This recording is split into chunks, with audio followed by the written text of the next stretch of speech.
আসসালামু আলাইকুম, লাবণ্য মিনি কিচেনে সবাইকেই স্বাগতম। আজকে নিয়ে এসেছি এমন মজাদার একটি রেসিপি, না খেলে বিশ্বাসই করবেন না, এত মজাদার এই রেসিপিটি। তো এই রেসিপিটি বানাতে একদম সহজ। বৃষ্টির দিনে কিন্তু এই রেসিপিটি খেতে খুবই ভালো লাগে আর বানাতেও অনেক সহজ। এই রেসিপিটি লাগবে, প্রথমে আমি নারিকেল নিয়ে নিয়েছি। এটা ডিপ ফ্রিজে রেখে দিয়েছিলাম, এর জন্য বরফ হয়ে রয়েছে। এখন আমি এখানে খেজুরের গুড় ব্যবহার করছি। আপনারা যদি খেজুরের গুড় না ব্যবহার করতে চান, যদি চিনি ব্যবহার করতে চান, তাহলে চিনি দিয়েও এটা তৈরি করতে পারেন। যেহেতু আমার খেজুরের গুড় রয়েছে, এর জন্য আমি খেজুরের গুড় দিয়ে এটা তৈরি করব। এই খেজুরের গুড় কিন্তু আমার নিজের হাতের তৈরি করা। আমাদের খেজুরের গাছ রয়েছে, সেই খেজুরের গাছ কাটা হয়, তখন আমরা এই খেজুরের রস জ্বালিয়ে গুড় করি। অনেক রকমের গুড় আছে, যেরকম 3 রকমের গুড়। এটা হচ্ছে একটু পাতলা গুড়, আর একটা হচ্ছে ঝোল গুড়, আর একটা হচ্ছে পাটালি। 3 রকমের গুড় হয়, আর 3 রকমের গুড়টা আমার কাছে রয়েছে। আপনারা যদি শীতে খাঁটি গুড় খেতে চান, আমাদের কাছে অর্ডার দিতে পারেন। ডেসক্রিপশনে আমার নাম্বারটি দিয়ে দিব, সেই ডেসক্রিপশন থেকে আপনারা আমাদের সাথে যোগাযোগ করতে পারবেন। শীতে যদি 1 নাম্বার খেজুরের গুড় আপনারা খেতে চান, তাহলে আমাদের সাথে যোগাযোগ করবেন। এখন ভালো করে এটা কিন্তু জ্বালিয়ে আটালো করে নিব।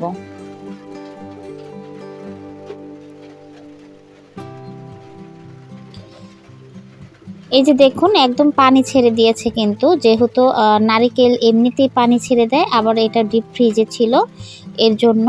আর এখানে কোনো পানি অ্যাড করার কোনো প্রয়োজন নেই। খুব সুন্দর একটি গ্রান বের হয়েছে, কারণ আমাদের এটা 1 নাম্বার খাঁটি গুড়, খেজুরের গুড়, এর জন্য খুব সুন্দর গ্রান চলে এসেছে। আর আমরা বেশি অত একটি দামে কিন্তু আমরা গুড় বিক্রি করি না, অল্প দামে কিন্তু আমরা গুড় বিক্রি করি, ভয় পাবেন না।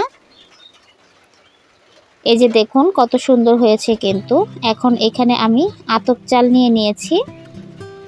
জানেন কি বন্ধুরা, এই আতপ চাল কিন্তু আমাদের জমির সব কিছুই আমাদের চাষ করা হয় বা তৈরি করা হয়, আমাদের বেশিরভাগ কিনতে হয় না। এটাও কিন্তু আমাদের ধানের আতপ চাল। এখন এটাকে আমি মিক্সিং জারে ব্লেন্ড করে একটি গুঁড়া করে নিব। এই যে দেখুন হয়ে গেছে, আমি গুঁড়ো করে নিয়েছি। এখন চালন দিয়ে চেলে নিব, যদি কিছু দানা ভাব থাকে সেগুলো আমি সরিয়ে ফেলবো।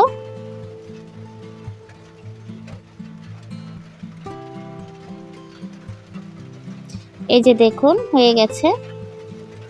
এখন এখানে আমি কড়াইতে পানি দিয়ে দিয়েছি পরিমাণ মতো, মানে যতটুকু লাগবে আমার, আর স্বাদ মতো লবণ দিয়ে দিয়েছি। এখন ভালো করে এটাকে সুন্দর করে ভাপিয়ে নিব, মানে সিদ্ধ করে নিব, যাতে কোনো কাঁচা না থাকে।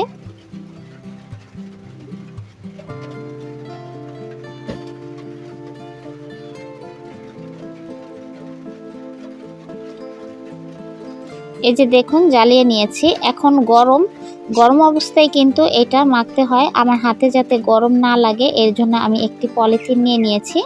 এই পলিথিনে করে আমি এটা ভালো করে মথে নিব। 1 চা চামচের মতো সয়াবিন তেল দিয়ে দিয়েছি, যাতে পলিথিনে লেগে না যায়। এখন এই যে দেখুন সুন্দর করে এভাবে করে ডলা দিলেই কিন্তু খুব সুন্দর হবে। আপনাদের দেখাচ্ছি। আপনারা যদি চালের রুটিও তৈরি করেন, এইভাবে করে দেখবেন, হাতেও লাগবে না, আর খুব সুন্দর এটা ভালো মতনই মথা যায়, আর হাতে কোনো গরমও লাগবে না। এই যে দেখুন হাতে লাগেনি কিন্তু কোনো কিছুই, আপনাদের দেখাচ্ছি। দেখুন কত সুন্দর কিন্তু হয়েছে, একদম দেখুন কত সুন্দর হয়েছে কিন্তু। এখন আমি গোল গোল করে বানিয়ে নিব। এই যে দেখুন সবগুলো বানিয়ে নিয়েছি, এখন বেলে নিব। এখন যে নারকেল আর গুড়ের পুরগুলো বানিয়েছিলাম, এর মধ্যে দিয়ে ভালো করে নাড়ুর মতো গোল গোল গোল গোল করে ঘুরিয়ে নিব। এই যে দেখুন কত সুন্দর হয়েছে কিন্তু।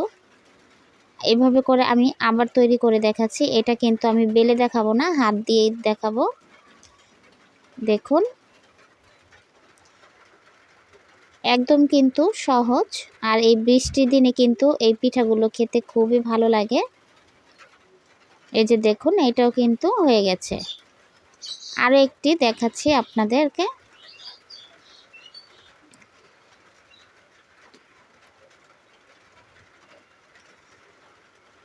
দেখুন, এটাও কিন্তু হয়ে গেছে। এভাবে করে আমি সবগুলো বানিয়ে নিব।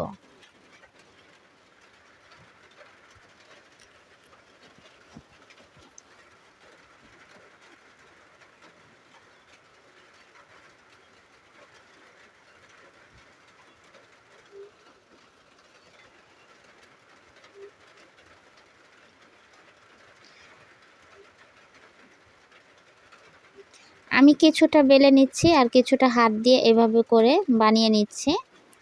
দুইভাবেই কিন্তু বানানো যায়। এই পিঠা যদি বৃষ্টির দিনে আপনারা বানিয়ে খান, দেখবেন কারাকারি লেগে যাবে। রোজ রোজ তেল মশলা খাবার না খেয়ে এভাবে করে কিছু হেলদি রেসিপি তৈরি করে ট্রাই করে দেখুন। খেতে কিন্তু অসাধারণ ভালোই লাগে।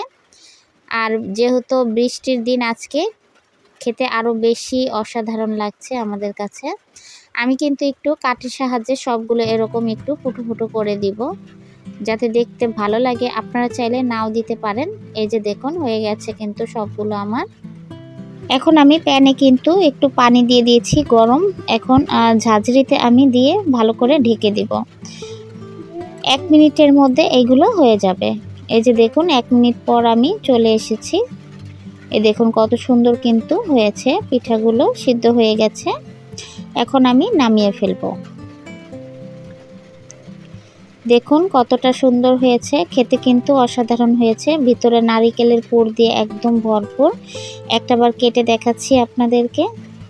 এই যে দেখুন, নারিকেলের পুর দিয়ে কিন্তু একদম ভরপুর, একদম রসে টইটম্বুর। খেতে এত মজাদার হয়েছে কি বলবো। একদিন হলেও আপনারা এভাবে বানিয়ে দেখুন, এর স্বাদ কিন্তু কখনোই ভুলতে পারবেন না। তো আজকের রেসিপিটি আপনাদের কাছে কেমন লেগেছে মতামত কমেন্ট বক্সে অবশ্যই জানাবেন। যদি ভালো লেগে থাকে চ্যানেলটিকে সাবস্ক্রাইব করে পাশে থাকা বেল আইকনটি বাজিয়ে দিবেন। আরও নিত্য নতুন রেসিপি দেখার জন্য চ্যানেলটিকে অবশ্যই সাবস্ক্রাইব করে রাখবেন। সবাই ভালো থাকবেন, সুস্থ থাকবেন। আল্লাহ হাফেজ।